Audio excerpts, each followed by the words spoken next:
2 মাস হলো ডিভোর্স দিয়ে বাবার বাড়িতে এসেছি। বিয়েটা বাবা মার সিদ্ধান্তেই হয়েছিল, তাদের পছন্দ করা ছেলের সাথে নিজের ভালোবাসার মানুষকে ভুলে। বাবা মার মান সম্মানের কথা চিন্তা করে তাদের পছন্দ করা ছেলের সাথেই বিয়ে হয়েছিল আমার। ছেলেরা ছিল অনেক বেশি বড় লোক, তাই আমার বিয়ের ব্যাপারে আমার বাবা মা তেমন একটা সময় নেই। বিয়ের পর আমি যখন আমার স্বামীকে নিয়ে আমার বাবার বাড়ি আসতাম, তখন আমার স্বামী অনেক ফলমূল নিয়ে আসতো।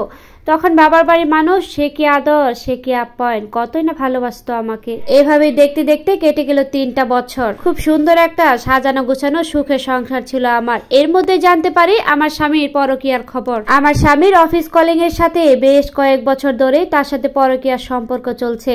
তারা নাকি স্বামী স্ত্রীর পরিচয়ে একটা ফ্ল্যাট নিয়ে সেখানেই থাকতো। আমার বাবা মা সবকিছু জানার পর আমার স্বামীর সাথে অনেক বেশি ঝামেলা শুরু করে। তখন আমার স্বামী এক পর্যায়ে আমার পরিবারকে জানায়, আপনারা আপনার মেয়েকে নিয়ে যেতে পারেন, আমি আপনার মেয়ের সাথে আর সংসার করব না। কিন্তু আমি তা চাই না, আমি চাই আমার স্বামীর সাথে সংসারটা করতে। আমি তখন অনেক বেশি কান্নাকাটি করি, এমনকি আমার স্বামীর হাতে পায়ে ধরে বলি, তুমি আমাকে ছেড়ো না, আমি তোমার সাথেই থাকতে চাই, তুমি শুধু একবার ওই মেয়েটাকে ছেড়ে দাও, দুইজন মিলে সুখে সংসার করতে চাই। আমার বিশ্বাস ছিল আমার ভালোবাসার উপর। আমি চাইতাম যেভাবে আমার স্বামী পছন্দ করে সেইভাবেই চলতে, যেন আমার স্বামী আমার দিকে তাকায়, আমাকে তার ভালো লাগে, সে আমাকে ভালোবাসে।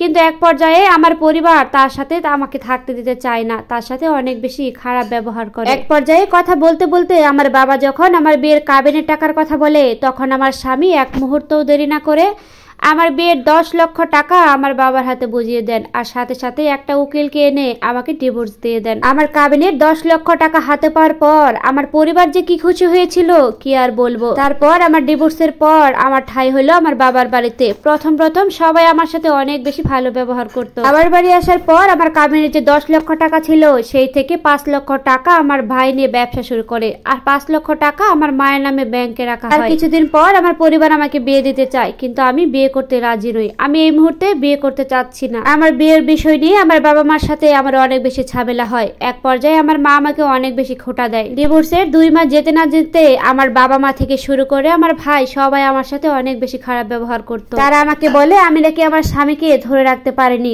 আমার জন্যই নাকি আমার স্বামী পরকীয়ায় লিপ্ত হয়েছিল। এখন আমার পরিবার আমার জন্য প্রায় পাত্র নিয়ে আসে। পাত্র নয় ডিভোর্সি, নয়তো বউ মারা গেছে, আর নয়তো সন্তান রয়েছে এমন দেখে। কিন্তু আমি তো এমন কখনো চাইনি। আমি চেয়েছিলাম আমার স্বামীর সংসার করতে। আমার ডিভোর্সের আগে আমি আমার পরিবারকে অনেকবার বলেছিলাম আমি আমার স্বামীর সংসার করতে চাই। আমি চেয়েছিলাম আমার স্বামীর সংসার করতে, হয়তোবা একদিন সে ঠিক হয়ে যাবে, এই ভেবে আমি আমার স্বামীর সংসারে থেকে যেতে চেয়েছিলাম। কিন্তু আমার পরিবার সেটা করতে দেয়নি। আমার পরিবার আমার সংসার, আমার জীবনটাকে নষ্ট করে দিয়েছে। আমার কাবিনের যে 5 লক্ষ টাকা ছিল সেগুলো তারা নিয়ে নিল, একটা টাকাও আমাকে দেয়নি। টাকা বড় কথা নয়, একটা মেয়ে সব থেকে বড় সম্বল হলো তার স্বামী। তাদের জন্য আমি আমার স্বামীর সংসারটা পর্যন্ত করতে পারলাম না। হয়তো যদি একটু মানিয়ে নিতাম, একটু ধৈর্য ধরতাম, তাহলে হয়তো বা একদিন সবকিছু ঠিক হয়ে যেত। এখন মনে হচ্ছে আমি যদি আমার পরিবারের পছন্দ করা ছেলেকে বিয়ে না করে আমার পছন্দ করা ছেলের সাথে বিয়ে করতাম, তাহলে হয়তো কখনোই আমার এতটা কষ্ট হতো না, এতটা দুর্দিন হতো না। যে বাবা মায়ের কথা চিন্তা করে আমি আমার পছন্দের ছেলেকে বাদ দিয়ে তাদের পছন্দ করা ছেলেকে বিয়ে করলাম, আজ আমি সেই সংসার, সেই স্বামীর সংসারটাও করতে পারলাম না। আজ আমার বাবার বাড়িতে আমার মা বাবা কেউ আমাকে দেখতে পারে না। সবাই আমার সাথে এমন ব্যবহার করে যাতে আমি এই বাড়ির চাকরানি। অন্য কথা বললে সেটা হয়তো মেনে নেওয়া যায়, কিন্তু নিজের জন্মদাত্রী মা যেখানে কথা শোনায় সে কথা মেনে নেওয়া যায় না। যাই হোক, তার কিছুদিন পর আমার বাবা মা একটা বৃদ্ধ বয়স্ক লোক আমাদের বাড়িতে নিয়ে এসে তার সাথে জোর করে আমার বিয়ে দিয়ে দেয়। আমার ইচ্ছে না থাকা সত্ত্বেও সেই সংসারটাকে আমাকে করতে হয়। বিয়ের 6 মাস পর আমি গর্ভবতী হই।